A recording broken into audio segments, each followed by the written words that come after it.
Hola Smart People, kita bertemu lagi dalam acara Lessons and Learn. Semoga Smart People sehat, sukses dan bahagia selalu ya. Hari ini saya akan membahas mengenai proses melakukan rekrutmen dan seleksi. Yuk kita simak pembahasannya, semoga berguna.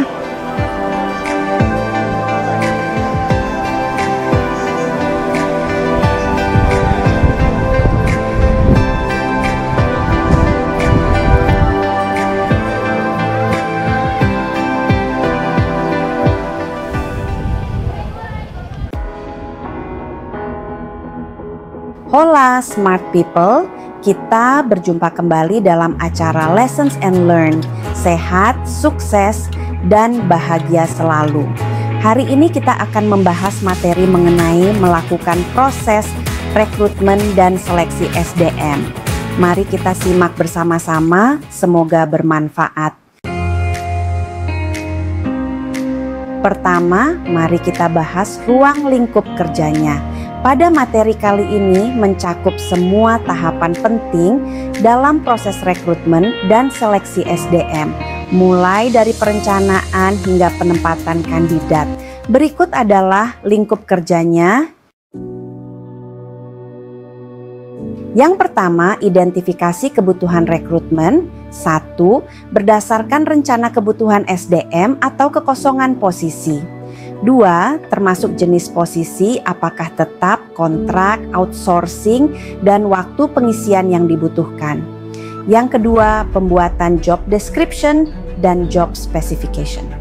Menjelaskan tanggung jawab pekerjaan, kualifikasi, kompetensi, dan pengalaman yang dibutuhkan. Yang ketiga, strategi rekrutmen atau sourcing.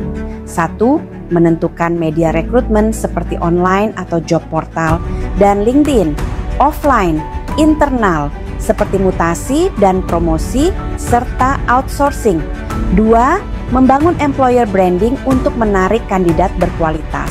Yang keempat, seleksi awal atau screening CV dan lamaran. Memilih kandidat yang sesuai berdasarkan kriteria dasar seperti pendidikan, pengalaman, dan keahlian. Yang kelima, wawancara dan tes kompetensi. Wawancara teknis dan psikologis, tes kemampuan kerja, tes kepribadian, atau assessment center. Yang keenam, pengecekan referensi dan latar belakang. Meliputi reference check, verifikasi ijazah, pengalaman kerja, dan bila perlu background check. Yang ketujuh, pengambilan keputusan dan penawaran kerja atau offering letter. Menentukan kandidat terbaik dan memberikan surat penawaran kerja dengan kompensasi yang disepakati. Yang kedelapan, onboarding awal atau pra-induksi. Menyiapkan orientasi awal untuk memperkenalkan budaya dan proses kerja sebelum masuk masa percobaan.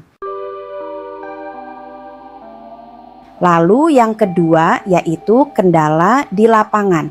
Beberapa tantangan umum yang sering dihadapi HR saat melakukan proses rekrutmen dan seleksi adalah yang pertama, kandidat tidak sesuai dengan kualifikasi yang diharapkan.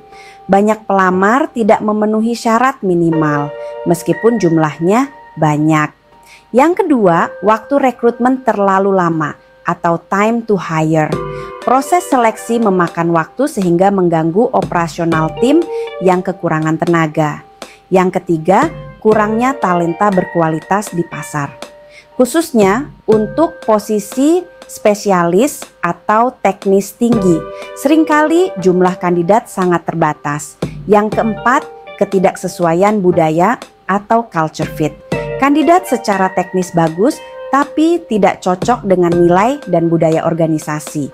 Yang kelima, keterbatasan budget untuk menarik kandidat top. Perusahaan kadang tidak bisa bersaing dari sisi kompensasi dengan kompetitor besar. Yang keenam, kurangnya kolaborasi HR dan user. HR belum memahami sepenuhnya kebutuhan user, atau user lambat memberi masukan dalam proses seleksi. Selanjutnya yang ketiga, rekomendasi untuk HRD. Agar proses rekrutmen dan seleksi berjalan optimal, berikut beberapa strategi yang bisa diterapkan oleh HR, yaitu yang pertama, gunakan teknologi rekrutmen atau e-recruitment.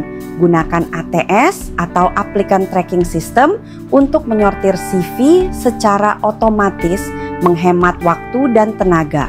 Yang kedua, buat employer branding yang kuat. Tampilkan budaya kerja, testimoni karyawan, dan pencapaian perusahaan untuk menarik kandidat ideal. Yang ketiga, kolaborasi intensif antara HR dan user. Lakukan kick-off meeting sebelum rekrutmen untuk menyamakan persepsi soal kriteria ideal. Yang keempat, bangun talent pool. Simpan database kandidat potensial yang bisa dipanggil kembali saat dibutuhkan. Yang kelima, terapkan sistem penilaian yang terstandar.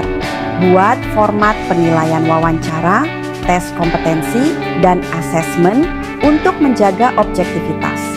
Yang keenam, pertimbangkan soft skills dan cultural fit. Jangan hanya fokus pada hard skills.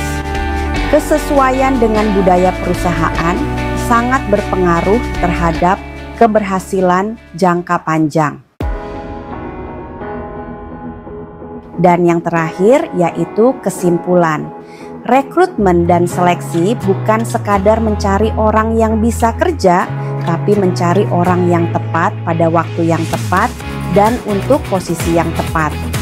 Proses ini berperan penting dalam keberhasilan bisnis jangka panjang karena SDM yang tepat akan 1. Meningkatkan kinerja tim dan organisasi, 2. Mengurangi turnover, 3. Mendorong inovasi dan kolaborasi. Namun, proses ini harus dilakukan secara sistematis, berbasis data, dan melibatkan berbagai pihak agar hasilnya optimal. Demikian materi pembahasan hari ini mengenai melakukan proses rekrutmen dan seleksi SDM. Semoga bermanfaat, sehat, sukses, dan bahagia selalu.